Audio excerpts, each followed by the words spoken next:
pagi Dunsana Ranah Minang Kasadonyo. Ba kabar Dunsana Hariko, mudah-mudahan selalu sehat dan tetap semangat.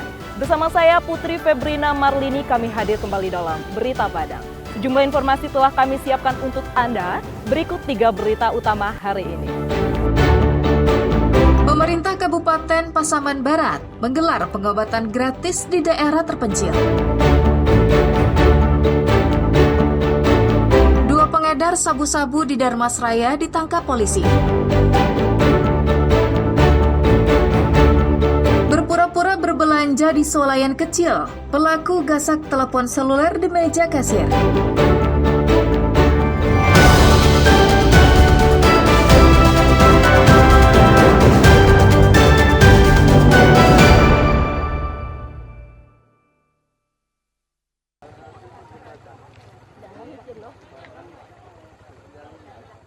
Dengan melewati medan yang terjal dan sulit dijangkau, puluhan anggota tim pengobatan gratis akhirnya sampai juga di Kampung Rurapatontang, Nagari Pematang Panjang, Pasaman Barat pada Sabtu pekan silam. Bagi warga, kedatangan tim kesehatan ini merupakan hal yang sangat luar biasa karena kampung mereka yang terpencil dan tak bisa dilalui mobil. Ratusan warga pun berdatangan, mulai dari lansia, ibu menyusui, balita, ibu hamil, dan ibu-ibu. Semuanya mendapatkan pengobatan gratis. Ada berbagai pelayanan kesehatan diberikan, mulai dari pemeriksaan penyakit dalam, bedah, anak, saraf, dan pemeriksaan kandungan. Satu persatu warga diperiksa kesehatannya, mulai dari tinggi badan, berat badan, pengukuran tekanan darah, dan pengukuran gula darah. Mereka diperiksa oleh dokter spesialis dan diberikan obat. Kegiatan pengobatan gratis ini dilaksanakan oleh pemerintah kabupaten, bekerja sama dengan Ikatan Dokter Indonesia Pasaman Barat.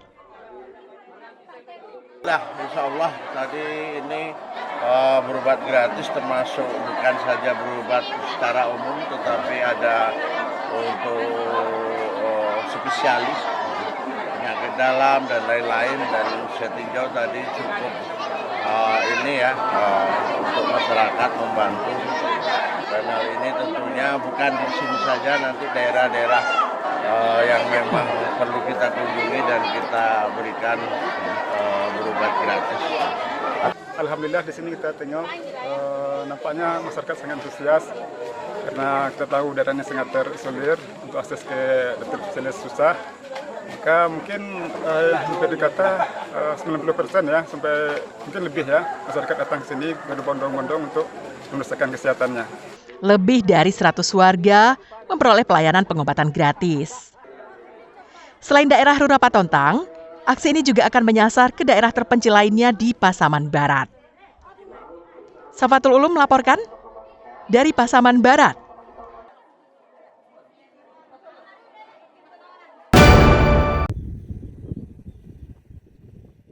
Nasib petani di Nagari Campago Barat, Kecamatan 5, Koto Kampung Dalam, Padang Pariaman, sungguh memilukan. Betapa tidak, selama 5 tahun, saluran irigasi tidak berfungsi sama sekali. Bahkan saluran irigasi itu dipenuhi tanaman liar. Pondasi irigasi rusak dan pintu airnya pun telah jebol, sehingga aliran air ke saluran irigasi tidak berfungsi. Tidak adanya aliran air ke areal persawahan diakibatkan rusaknya irigasi Kampung Belimbing di Nagari Pilubang. Irigasi yang dibangun tahun 2009 itu telah berulang kali rusak dan diperbaiki warga. Namun tidak bisa digunakan lagi sejak tahun 2020 karena dihantam air bah dari Sungai Batang Duku.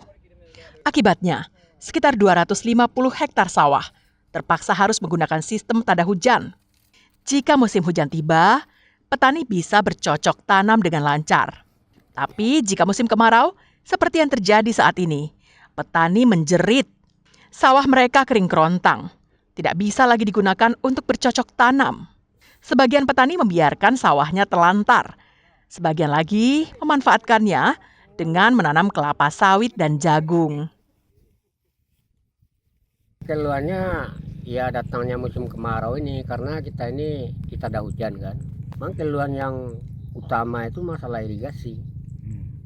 Ya ini persoalan kalau kita melihat dari dulu, dari awalnya, dari kakek sampai orang tua saya sampai saya generasi ketiga yang saya ketahui, entah sampai kapan lah irigasi kita ini mau dibangunkan gitu. Kalau rusaknya Pak udah lama Pak. Cuma yang rusak total itu tahun 2020. Memang tidak bisa diperbaiki. Rusaknya bagian mana Pak? Fondasinya roboh Pak. Pintu airnya juga roboh. Itu dampaknya apa tuh? Dampaknya kepada masyarakat Nagari Cempaka Barat umumnya Pak. Seluruh petani yang ada di Nagari Cempaka Barat itu nggak dialiri air Pak. Berapa luas tuh Pak? Luas sawah yang dialiri air di sini Pak lebih kurang 250 hektar. Petani menuntut pemerintah Kabupaten Padang Pariaman segera memperbaiki irigasi yang rusak itu agar dapat berfungsi kembali sehingga petani bisa kembali bercocok tanam dengan lancar. Eki Rafki melaporkan dari Padang Pariaman.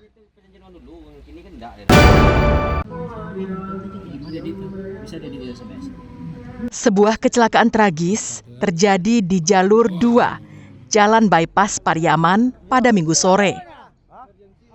Seorang pengendara sepeda motor tewas usai ditabrak pelaku jambret yang kabur dari kejaran massa. Dari rekaman kamera pengawas di salah satu rumah warga, terlihat pelaku menabrak korban dari belakang dengan kecepatan tinggi. Peristiwa kecelakaan itu mengundang warga sekitar untuk datang ke lokasi. Korban bernama Suwardi, warga Desa Pauh Timur Pariaman. Korban mengalami luka-luka, dinyatakan meninggal setelah dibawa ke Rumah Sakit Umum Pariaman.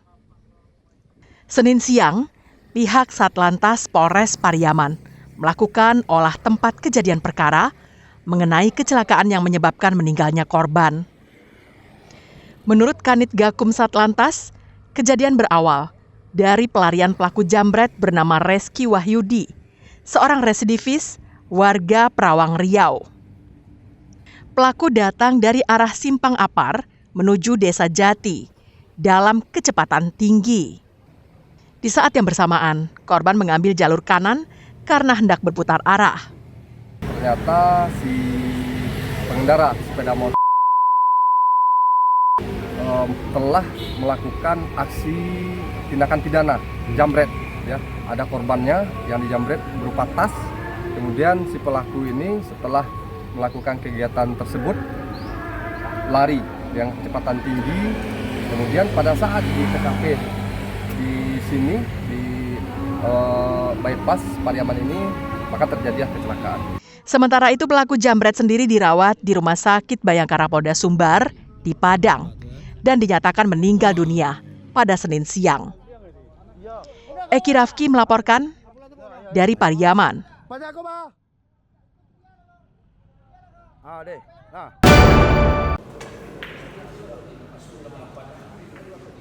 Perkembangan olahraga biliar di Payakumbuh saat ini mengalami peningkatan yang sangat pesat. Hal ini ditandai dengan munculnya sejumlah arena bermain biliar di berbagai kecamatan di Payakumbuh. Peningkatan itu terjadi dalam 2 tahun terakhir karena banyaknya generasi muda yang ikut bermain biliar. Terus tumbuhnya arena bermain biliar dan banyaknya masyarakat yang menyukai olahraga itu diharapkan bisa melahirkan atlet baru, sehingga bisa memperkuat Payakumbuh di berbagai pertandingan tingkat provinsi maupun nasional. Selain olahraga, saat ini bermain biliar juga menjadi aktivitas alternatif rekreasi dan hiburan. Nah, generasi muda saat ini sangat tertarik dengan olahraga biliar. Semoga dengan diadakannya rumah biliar ini sebagai wadah buat generasi muda untuk menyalurkan bakatnya sehingga melahirkan atlet-atlet baru yang Persatuan Olahraga Biliar Seluruh Indonesia, Popsi Payakumbuh, mengapresiasi banyaknya arena bermain biliar yang muncul dan mereka akan melakukan pembinaan agar olahraga itu tidak melanggar aturan, terutama adanya aksi perjudian. Juga kita selaku Popsi pembina dari AUNER Biliar Sekota Payakumbuh melakukan pembinaan kepada rumah biliar agar menjalankan usahanya secara sesuai dengan aturan. Yang mana saat ini selama ini biliar masih dengan pandang masyarakat dengan stigma negatifnya. Itulah Popsi melakukan pembinaan kepada rumah-rumah biliar agar dalam melaksanakan usahanya sesuai dengan aturan. Popsi Payakumbuh juga berharap masyarakat bisa menghilangkan stigma atau anggapan bahwa olahraga biliar identik dengan permainan judi. Sebab atlet Payakumbuh cukup banyak mengikuti berbagai pertandingan olahraga biliar, terutama dalam Pekan Olahraga Provinsi atau Porprov Sumbar. Ikhlasul Ihsan melaporkan dari Payakumbuh.